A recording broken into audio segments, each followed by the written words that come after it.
Sir Vijayasai Reddy YCP party నుండి బీజేపీలోకి తనకున్న మొత్తం రాజ్యసభ సభ్యులందరినీ కూడా అంటే షిఫ్ట్ అయిపోతున్నారన్న వార్తలైతే వైరల్ అవుతున్నాయి సార్. మరి వార్తలో నిజమెంతుంది ఎందుకంటారు? నిన్న ఢిల్లీలో విజయసాయి రెడ్డి ప్రెస్‌తో మాట్లాడారు. ఆయన ప్రధానంగా చెప్పిన విషయాలు కొన్ని ఉన్నాయి. అందులో ఏందంటే మామూలుగా మాకు తెలుగుదేశంతో పోలిస్తే మాకు కూడా 15 మంది ఎంపీలు ఉన్నారు. మాకంటే తెలుగుదేశం వాళ్ళకి ఒకరే ఉన్నారని ఆయన చెప్పాడు. ఓకే. ఇదొక విచిత్రమైన లెక్క. ఎందుకంటే మామూలుగా తెలుగుదేశానికి లోక్సభలో 16 మంది ఉన్నారు ఎంపీలు. అదే వైసీపీకి 4 ఉన్నారు. నిజానికి తెలుగుదేశంతో పోలిస్తే వైసీపీకి 12 మంది తక్కువ ఉన్నట్టు. కానీ ఈయన ఒకరే తక్కువ ఉన్నారు మాకు వాళ్ళకి పోలిస్తే అన్నాడు. ఎట్లా అన్నాడంటే రాజ్యసభలో ఉండే 11 మందిని కూడా ఇట్లా కలుపుకున్నాడు. నిజానికి రాజ్యసభలో 11 మంది ఉన్నా 20 మంది ఉన్నా గవర్నమెంట్ ఫామ్ చేయడానికి లోక్సభ ఎంపీలే కౌంట్ అవుతారు. అది ఆయనకి తెలియంది కాదు. కానీ ఒక్కోసారి ఒక విచిత్రమైన లెక్కలేసి మాకు బలం ఉందని చెప్పుకోవడం అంటే ఒక రకంగా ఆయన చెప్పిన దాంట్లో ఇంకొక లాజిక్ కరెక్ట్. అదేంటంటే బిల్లులు రాజ్యసభలో ఏది పాస్ అవ్వాలన్నా మా 11 మంది ఎంపీల మద్దతు కావాలి అనేది ఆయన చెప్పాడు. సో అసలు ఈ లెక్కలు ఎందుకు చెప్పాడు అనేదానికి 2 వెర్షన్లు ఉన్నాయి. ఒకటేమో వైసీపీ ఈ ఎన్డీఏలో చేరడానికి ఉత్సాహం చూపిస్తుంది, ఇండైరెక్ట్గా మోడీకి సిగ్నల్స్ పంపింది అనేది ఒక లెక్క. ఎందుకంటే వైసీపీకి ఇప్పుడు కేంద్రం యొక్క సపోర్టు ఆశీస్సులు అవసరం. ఎందుకంటే చంద్రబాబు చాలా దూకుడుగా ఉన్నాడు. సో ఒకవేళ రేపు చంద్రబాబు మోడీ దగ్గర కూడా డిమాండ్ చేసే అవకాశం ఉంది. జగన్ని మీరు సిబిఐ ఈడీ కేసుల్లో జైలుకి పంపించండి అని. అవి ఎందుకంటే ఆల్రెడీ ఇప్పుడు మళ్ళీ స్టార్ట్ అవుతున్నాయి ఫ్రెష్గా. ఇక మీదట జగన్ ఎవ్రీ ఫ్రైడే అటెండ్ కూడా కావాల్సి ఉంటుంది. ఎవ్రీ ఫ్రైడే అటెండ్ అవ్వడం వల్ల కేసు స్పీడప్ అవుతుంది. ఆల్రెడీ సుప్రీంకోర్టు గట్టిగా ప్రజాప్రతినిధుల కేసుల్ని స్పీడప్ చేయండి అని చెప్పింది. ఇక్కడ దాన్ని గుర్తు చేస్తూ హైకోర్టు కూడా మొన్న 4 రోజులకు ముందే సిబిఐ కోర్టుకి చెప్పమని రిజిస్ట్రీని ఆదేశించింది. అరే బాబు, ఇది మేము చెప్పినట్టు చెప్పకు, సుప్రీంకోర్టే చెప్పింది, మేము గుర్తు చేస్తున్నాం అని చెప్పని కూడా హైకోర్టు కామెంట్ చేసింది. అంటే ఒక ప్రెజర్ అయితే ఆల్రెడీ న్యాయ వ్యవస్థలో ఉంది జగన్ కేసుల మీద.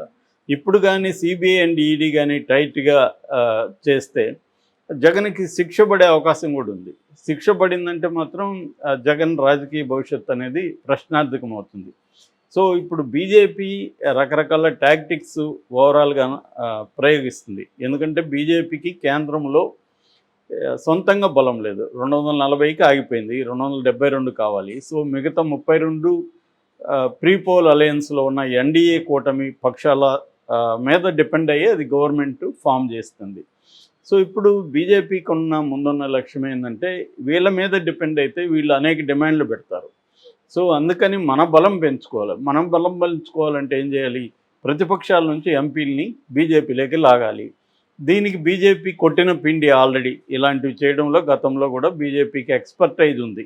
అంటే ప్రతిపక్షాలను ఎలా వేధించాలి లేదా ఎలా అట్రాక్ట్ చేయాలి, ఈ 2 బీజేపీకి కొట్టిన పిండి. నిజానికి ఇది ప్రతి పార్టీ చేస్తుంది. బీజేపీనే మనం నిందించాల్సిన అవసరం లేదు, అన్ని పార్టీలు చేస్తాయి. బీజేపీకి బలం స్ట్రాంగ్గా ఉంది, ఆర్గనైజేషన్లు ఇది ఉంది, గవర్నమెంట్ తన చేతిలో ఉంది కాబట్టి వాళ్ళు గట్టిగా చేస్తారు. ఇప్పుడు కేసీఆర్ అదే పని చేయలేదా? ఫోన్ ట్యాపింగ్ ఎందుకు చేశారు? ప్రధానంగా కేసీఆర్ ప్రతిపక్ష వాళ్ళ ఎమ్మెల్యేలని బెదిరించడానికి కేసీఆర్ ఫోన్ ట్యాపింగ్లు చేశాడనేదే కదా ఇప్పుడు బయటకు వచ్చింది. అట్లాగే గతంలో చంద్రబాబు కూడా ఏబి వెంకటేశ్వరరావు ద్వారా వైసీపీ వాళ్ళ ఎమ్మెల్యేల ఫోన్ ట్యాప్ చేసి వైసీపీ వాళ్ళని బెదిరించి తీసుకున్నారు అనేది అక్కడ కూడా అభియోగం.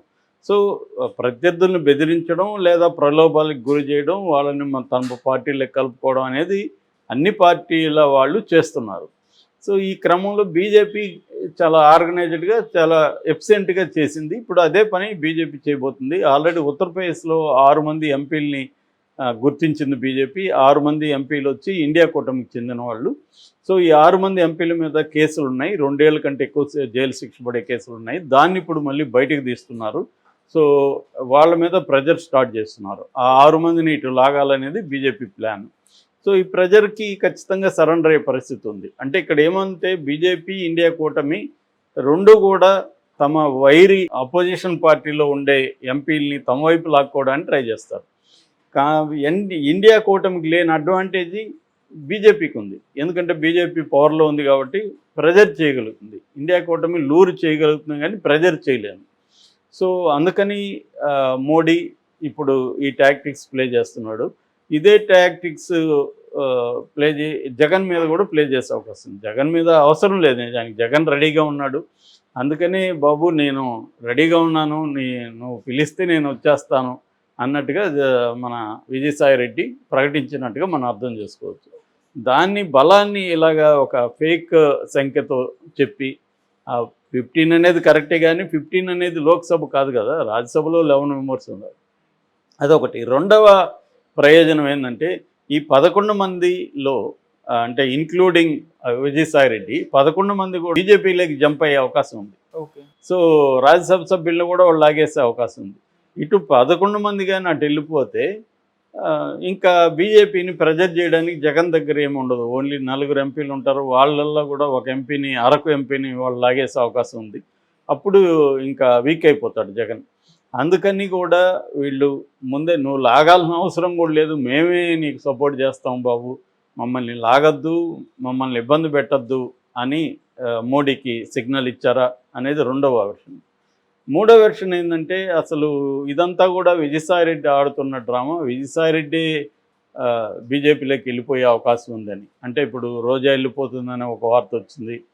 అట్లాగా మెల్లమెల్లగా, ఎందుకంటే ఇప్పుడు వైసీపీలో ఉండి చాలా స్ట్రాంగ్గా తెలుగుదేశం వైపు పోరాడిన వాళ్ళందరూ కూడా తెలుగుదేశంలోకి వెళ్ళే అవకాశం లేదు, జనసేనలోకి వెళ్ళే అవకాశం లేదు. ఇంకా వాళ్ళకు ఉన్నది బీజేపీని. అప్పట్లో కూడా తెలుగుదేశం నుంచి కూడా బీజేపీలో చేరింది ఇదే పర్పస్సే. బీజేపీలో ఉంటే జగన్ వాళ్ళ జోలికి రాడని. అందుకనే జగన్ వాళ్ళ జోలికి రాలేదు. సుజనా చౌదరి కావచ్చు, తర్వాత సీఎం రమేష్ కావచ్చు, ఇలాంటి వాళ్ళ జోలికి జగన్ ఎందుకు రాలేదంటే వీళ్ళు బీజేపీ ఎంపీలు, వాళ్ళ జోలికి వస్తే బీజేపీ సీరియస్గా తీసుకుంటుంది. అందుకనే రఘురామకృష్ణరాజు ఒక పర్పస్ ఏంటంటే జగన్ మీద అంత దూకుడుగా వెళ్ళడం, వీళ్ళు ఇట్లా వెళ్తే నన్ను సస్పెండ్ చేస్తారు, నన్ను సస్పెండ్ చేస్తే నేను బీజేపీలోకి వెళ్ళిపోదాం అనేది రఘురామకృష్ణరాజు ప్లాన్ చేశాడు.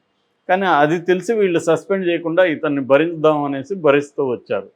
సో ఇలాగా ఏంటంటే ఇప్పుడు కూడా వీళ్ళకున్న కర్తవ్యం ఏంటంటే వైసీపీ వాళ్ళకి, ఒకటి మేము బయట వైసీపీలోనూ ఉంటూ మీకు సపోర్ట్ చేస్తాం అనేది ఒక ప్రపోజల్.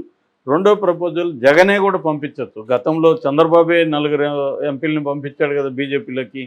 అలాగా జగన్ కూడా రేపు పొద్దున ఇదిగో ఈ 4-5 మంది రాజ్యసభ సభ్యుల్ని నీకు ఇస్తున్నాను, బదులుగా నువ్వు నాకు ప్రొటెక్షన్ ఇవ్వు అనేది. ఇప్పుడు ఏంటంటే ప్రొటెక్షన్ మనీ అంటారు మామూలుగా. చాలాసార్లు రౌడీలు, నేను రౌడీ అనుకో, నేను నీ జోలికి రాకుండా ఉండాలంటే నువ్వు నాకు డబ్బులు కట్టాలి అనేది ప్రొటెక్షన్ మనీ అనేది ఉంటుంది. సో ఇది పొలిటికల్ పార్టీలు కూడా చేస్తాయి. అధికారంలో ఉన్న పొలిటికల్ పార్టీలు అధికారంలో లేకుండా ఉండే ప్రతిపక్షాల మీద కూడా ఈ పని చేస్తుంటాయి.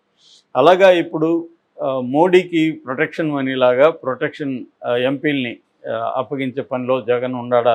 ఎందుకంటే జగన్ అన్నిటికంటే కూడా జగన్కి ఇప్పుడు ప్రయారిటీ ఏంటంటే తను సర్వే అయ్యి బయట ఉండడం. జైలుకి వెళ్ళిందంటే ఖచ్చితంగా వైసీపీ కకావికలం అయిపోతుంది. ఆల్రెడీ జగన్ మీద విమర్శలు తీవ్రమైనవి. జగన్ కూడా అలాగే బిహేవ్ చేశాడు. నేను జగన్ వర్సెస్ జనం అన్న ఒక నెరేటివ్లోనే జగన్ ఉండిపోయాడు తప్ప జగన్ ఒక పార్టీలో ఉన్నాడు అనేది మామూలుగా రీజనల్ పార్టీలు అన్నిట్లో కూడా సింగిల్ ఫ్యామిలీ కావచ్చు, లేదా సింగిల్ ఇండివిజువల్ కావచ్చు, వాళ్ళ నాయకత్వంలో ఉంటాయి. ఇక్కడ కేసీఆర్ అయినా, అక్కడ చంద్రబాబు అయినా, మనకి స్టాలిన్ అయినా, ఎక్కడైనా ఇదే జరుగుతుంది రీజనల్ పార్టీలో. కాకపోతే పార్టీ స్ట్రక్చర్ కూడా ఇంపార్టెంట్. దాన్ని తెలుగుదేశం బ్రహ్మాండంగా ముందు నుంచి కూడా పార్టీ స్ట్రక్చర్ని నిర్మించింది. వైసీపీ ఆ విషయంలో వీక్ అయ్యింది. జగన్ ముఖ్యంగా దాన్ని పక్కన పెట్టేశాడు. అందుకని జగన్ ముందున్న కర్తవ్యం ఏంటంటే వీళ్ళందరినీ నిలుపుకోవాలంటే ముందు తాను కేసుల్లో జైలుకి వెళ్లకుండా తాను బయట ఉండాలి.